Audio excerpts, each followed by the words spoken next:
Did you know that one of America's most horrific lynchings happened in broad daylight with 15,000 people watching like it was entertainment? In 1916, 17-year-old Jesse Washington was accused of killing a white woman in Waco, Texas. His trial lasted just 1 hour before an angry crowd dragged him from the courthouse to the town square. What happened next shocked even a nation used to racial violence. For 2 hours, the massive crowd tortured Washington while he was still alive. The mayor, police chief, and other city leaders watched from City Hall steps, but did nothing to stop it. Professional photographers captured every moment. Afterward, people cut up his body to keep as souvenirs. The photos were printed on postcards and sold across the country. But something unexpected happened. When these images spread nationwide, Americans were horrified by what they saw. The NAACP launched their first major campaign against lynching using these very photographs. The Waco horror, as it became known, finally opened many eyes to the brutal reality of lynching in America.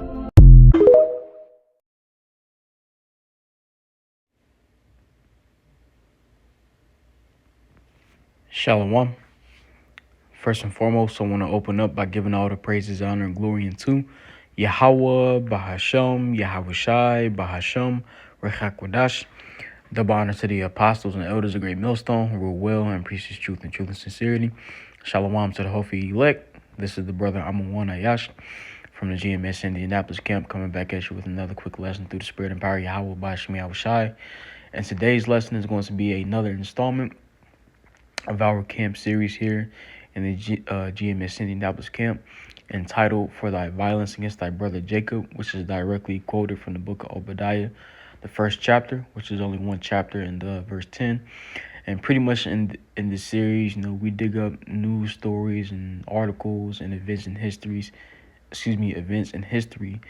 that took place concerning the violence that Esau, Edom, the so-called white man, has exacted towards the so-called Negroes, Latinos, Native Americans.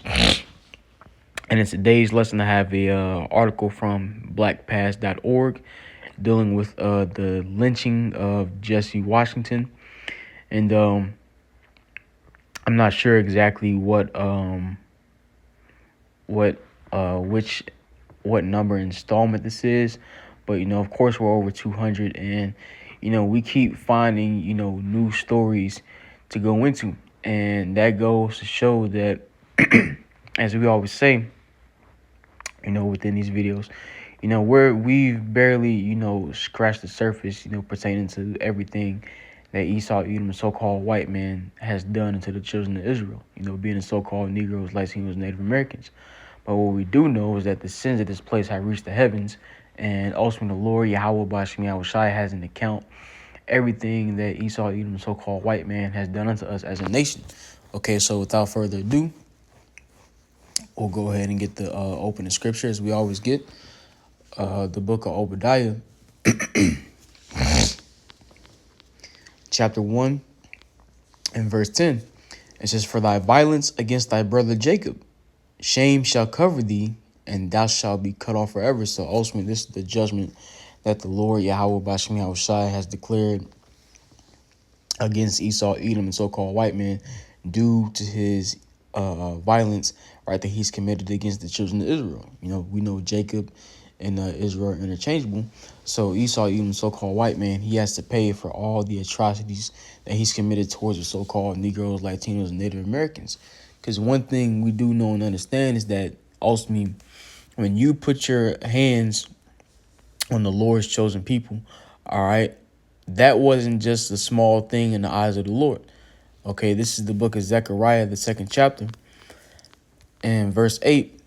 It says, "For thus saith the Lord Yahweh Bashim Yahweh Shai of hosts, after the glory hath he sent me unto the nations which spoiled you." Shalakia, hath he sent me unto the nations which spoiled you, for he that toucheth you toucheth the apple of his eye. And as a matter of fact, let's go ahead and see what chat has to say about that verse right there.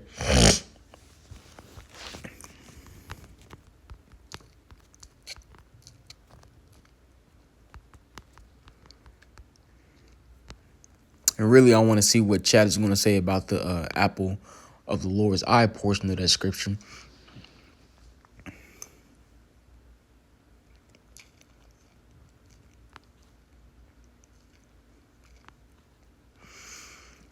It says, the Most High is speaking about sending judgment upon the nations that plundered and oppressed Israel, particularly the empires that had conquered and scattered his people. The phrase "after the glory" is understood by many interpreters as referring to God's glorious purpose of restoring Jerusalem and vindicating his people, which we know ultimately in the grand scheme of things, right? The Lord is indeed getting ready to execute vengeance upon the heathen, as it says in the Obadiah as well, and the book of Micah, I believe, Micah chapter 5, verse 15. Let's go ahead and get those scriptures. This is Obadiah, Slakia. It's going to be back in the book of Obadiah, chapter 1 and verse 15. It says, "For the day of the Lord Yahweh Bashmi Yahushai is near upon all the heathen. As thou hast done, it shall be done unto thee. Thy reward shall return upon thine own head." So ultimately, the Lord Yahweh Bashmi Yahushai is getting ready to recompense all these heathens, all right, especially beginning with Esau, Edom, the so-called white man. All right, the Lord is getting ready to recompense these heathens for all the evil that they have done unto us. Okay, this is the book of Micah, the 5th chapter, and verse 15. It says, "Now I will execute vengeance in anger and fury upon the heathen, such as they have not heard." So ultimately, the Lord is getting ready to bring a great judgment upon the heathen nations, beginning with Esau, Edom, so-called white man. Because as the book of Zechariah, the 1st chapter, goes into, all right, the heathen have held for the affliction, and mainly Esau, Edom, so-called white man. Because when we was already downtrodden as a people, right, in a low state, all right, Esau pretty much put his foot on our necks, man. Forwarded the affliction. And this is why out of all the heathens, right, Salakia, Esau, Edom, and so-called white man is the only nation, right, who's not going to receive any form of mercy. We'll get into that later, Lord's will. But going back in that chat, here's the point I want. It says, "touches the apple of his eye." It says, this is a Hebrew expression referring to the pupil of the eye, one of the most sensitive and carefully protected parts of the body.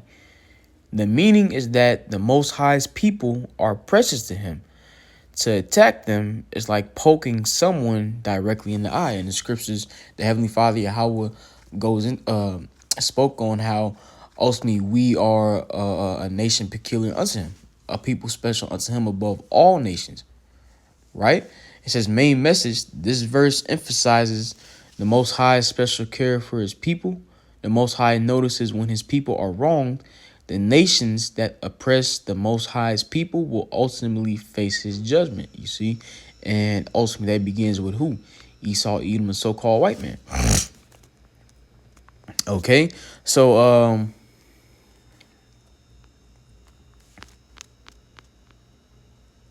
we'll go ahead and jump in the article. Once again, this is the lynching of Jesse Washington. All right, and once again, this article is from blackpast.org. It says, on the morning of May 15th, 1916, approximately 15,000 people gathered near Waco, Texas, to witness the trial and lynching of Jesse Washington, an 18-year-old black man charged with the bludgeoning death of Lucy Fryer. The brutal murder of Washington provided the newly formed National Association for the Advancement of Colored People with an opportunity to place lynching at the forefront of public consciousness and thereby solicit support for his national anti-lynching campaign. The body of Fryer, a 53-year-old white woman, was found by her children on the family's property in Robinson, 7 miles southeast of Waco.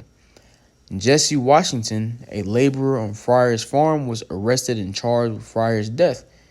Tensions ran high in the town when A.T. Smith, the black managing editor of Paul Quinn Weekly, reprinted a Chicago Defender article that proclaimed Fryer's husband, George, murdered his wife.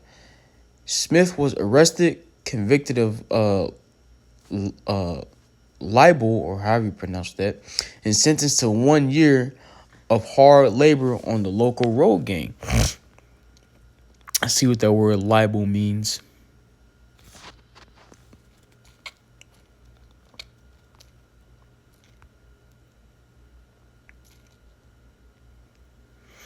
It says a defamatory statement or representation, especially in the form of written or printed words.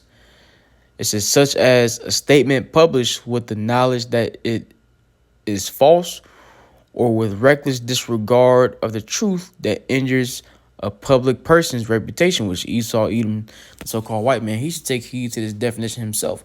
Because when you go through history, all right, a lot of these stories that we go into are rooted in false accusations, right, that Esau, Edom, the so-called white man, has doctored up, okay, against the children of Israel. You know? It says, born in 1897, Jesse was the eldest son of George and Ellen Washington, who had 12 children. Jesse was described as having a quiet disposition and a mental disability. When asked during his trial whether he pleaded guilty or not guilty, Washington replied yes. And the whole time, man, it's also times in history where, you know, even though the Jake man was innocent, right, Esau, Edom, the so-called white man, being a devil that he is, are coerced Jake into admitting guilt, even though Jake wasn't guilty, ultimately so they could justify, right, their perpetual hatred that they have towards the Israelites, and ultimately just have a reason to justify them killing the said Jake man. It says within hours of his arrest, Washington was transported to jails in Hillsborough and then Dallas. The whole time, hey, this individual, man, this Jake man, you know, Jesse Washington, he was more than likely coerced into pleading guilty. You know how Esau, you know, usually uses fear tactics and, you know, threatens Jake into pleading guilty and things of that nature. But it says within hours of his arrest, Washington was transported to jails in Hillsborough and then Dallas, where law enforcement officers assigned to protect him promised they would prevent a possible lynching if he confessed to the crime. You see, I didn't even read this part. You know, so like it says, his coerced confession was printed in 3 local papers. So he was pretty much, you know, what's the word I'm looking for? He was pretty much, you know, and really in a sense, man, he was forced to plead guilty. Because we know how Esau, Edom, so-called white man, get down. He brings these threats against Jake. And you got to imagine, this is the time where, you know, ultimately, for the most part, you know, Jake is scared of the so-called white man. So with heavy racism during that time and the segregation period, so on and so forth, man, you know, Jake has a certain fear, you know, of the so-called white man. And, you know, Esau, Edom, the so-called white man, knowing that, uses that to his advantage. You see, and, you know, him using that to his advantage, you know, for example, you know, Esau coercing Jake, you know, innocent Jakes into pleading guilty to crimes that they didn't commit. Excuse me, okay? Leading to the death of that Israelite man. It says his coerced confession was printed in 3 local papers, easily accessed and likely read by potential jurors. Illiterate, Washington could not read the confession that he ultimately signed with an X. See, and this is how fucked up Esau, even the so-called white man, is, man. You know, they knew good and goddamn well, you know, that you know, he couldn't read. But they went ahead anyway and made him sign some shit that he couldn't understand, which ultimately, you know, would eventually lead to his death. It says by the following Monday morning, Washington was in the McLennan County Courthouse for trial. The jury deliberated for 4 minutes and returned a guilty verdict. Washington was then seized by a mob that had gathered outside the courthouse.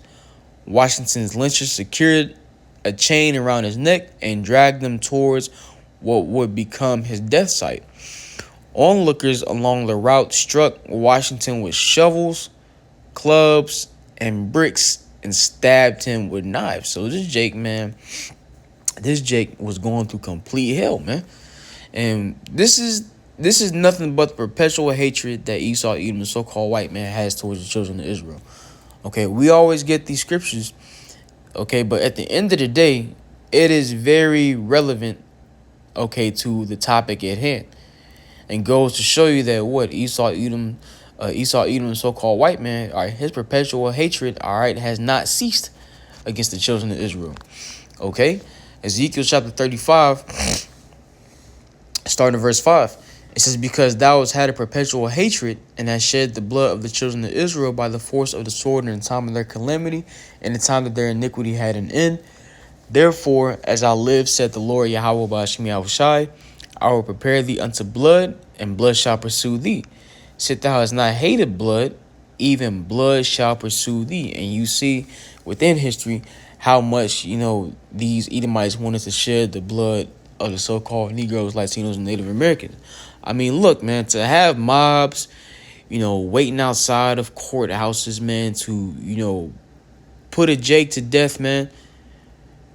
All right, that is a complete display of the perpetual hatred that Esau has toward our people.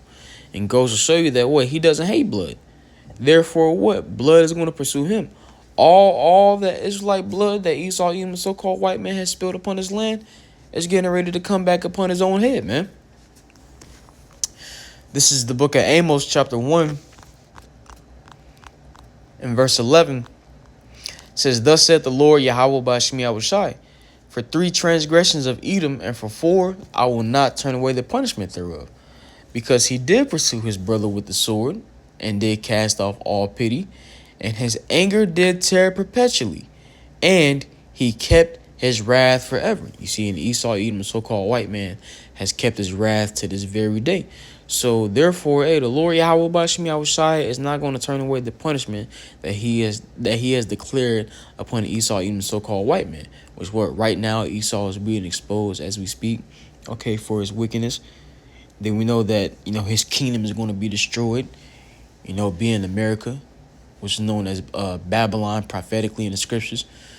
And then ultimately after that, beginning with the top wicked elite, all right, Esau, Edom, so-called white man, is going headfirst into slavery. And after Esau serves out his 1,000-year period of captivity, guess what? His nation is going to be no more. Okay, and once again, the Lord said he's not turning away this punishment. You see? So reading on in the article, it says, as his mutilated body neared the public square, someone lassoed Washington with a second chain that mob members tossed over the limb of a tree. Another mob member severed Washington's ear and then castrated him. Several men then yanked the chain in concert and hoisted Washington into the air, while others started a fire beneath his swaying body and doused him in oil. And these fucking Edomites, man, okay, these fucking crackers, man, they got the fucking nerve, all right, to want everybody to fucking get along, man. But they was doing shit like this to us in history, man. Fuck these damn crackers, man. Fuck these motherfucking crackers, man. You know what, man? I can't wait till Yahweh Ba'ashmi Yahushai blesses with that spiritual power, man. Because as the scriptures say, because, man, Esau ain't shown no kind of fucking mercy, man. This is Ezekiel, the 25th chapter, and verse 14. It says, and I will lay my vengeance upon Edom by the hand of my people Israel. And they shall do in Edom according to mine anger and according to my fury. And they shall know my vengeance, said the Lord Yahweh Ba'ashmi Yahushai. So when the Lord Yahweh Ba'ashmi Yahushai puts his fury upon us, man, you Edomites are fucked. Okay, and we know, the Lord, he's going to bring everything to our remembrance, man. All right, in the kingdom, man, we're going to know all things, man. We're going to know each and every single last crime, right, atrocity that you've committed towards us as a nation, man. And we're going to fuck you up, man. Okay, we're going to fuck you devils up, man. As y'all ain't have no mercy upon us, man, we don't have no mercy upon you, man. We going to fuck you up, man. Here it is, you dragging this man through the street, cutting off his fucking ears, man, castrating the man. And Esau, you a fucking faggot, man. You's a fucking faggot. What is with you in cutting off another man's rod, man? Esau, you's a fucking faggot, man. You know? Just take it fucking overboard, man. But once again, that's a Zechariah, the first chapter, the heathen that have helped for the affliction. It says, after he died, a group of local schoolboys removed Washington's charred skull, extracted the teeth, and sold them for $5 a piece. So that's what we is to these fucking crackers, man. We just a goddamn walking souvenir. It says others sold individual links of the chain used to affix Washington's remains to a telephone pole for 25 cents. And you see, these Edomites, they take fucking pride in this, man. All right, we just walking fucking souvenirs in the sight of these crackers, man. You know, and the very chain they used to lynch this, man. All right, that was something that was seen as valuable in their eyes. You know? So, man, when all is said and done, man, this fucking cracker ain't getting no mercy, man. And I can't wait till the Lord give us power to put our fucking hands on you, man. It says NAACP officials at their headquarters in New York City learned of the lynching and launched their own investigation without help from local officials. They learned the names of several mob leaders, but were rebuffed when they offered this information to local authorities. To expose and combat the unchecked violence against Washington and other black lynching victims in the South, the NAACP issued a supplemental booklet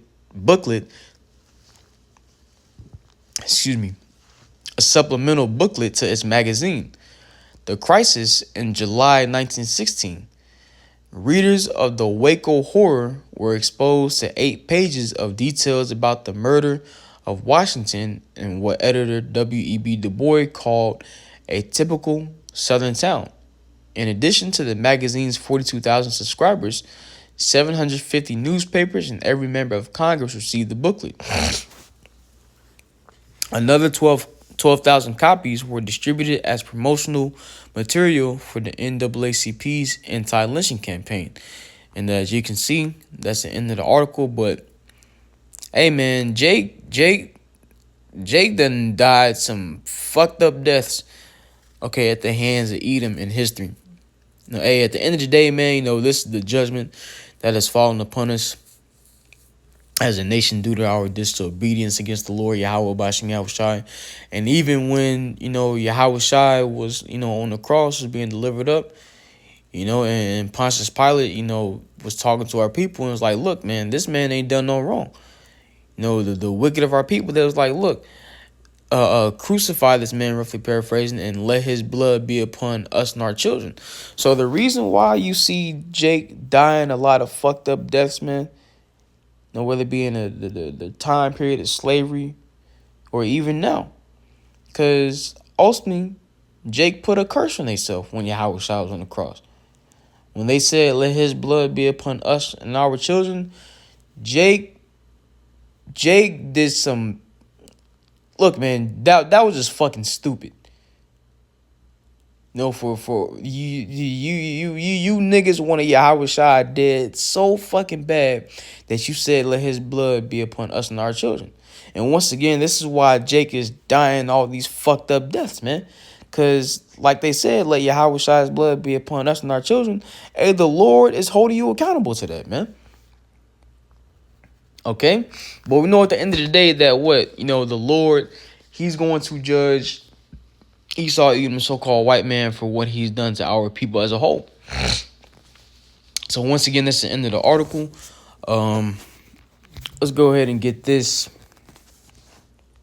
We'll go ahead and close out in Obadiah 1:18. It says, once again, this is Obadiah 1:18. It says, in the house of Jacob shall be a fire, in the house of Joseph a flame, and the house of Esau for stubble. And they shall kindle in them and devour them, and there shall not be any remaining of the house of Esau, for the Lord Yahweh Bashim Yahushai has spoken it. So this is the final judgment upon Esau, even the so-called white man. Okay? Ultimately, his whole nation, okay, is going to be wiped out forever. And that is due to the violence that he's committed towards the children of Israel. Okay? So without further ado, I'm going to go ahead and close out right there. I pray this lesson was edifying, informative, and alarming to the elect body of the nation of Israel. And without further ado, I would like to close out by giving all the praises, honor, and glory unto Yahweh, Bahashem, Yahweh Shai, Bahashem, Rechakudash. Double honors to the apostles and elders of Great Millstone, rule well and preach the truth and sincerity. Shalom to the hopeful elect. Lord, I'll see you in the next lesson. Till then, I say shalom.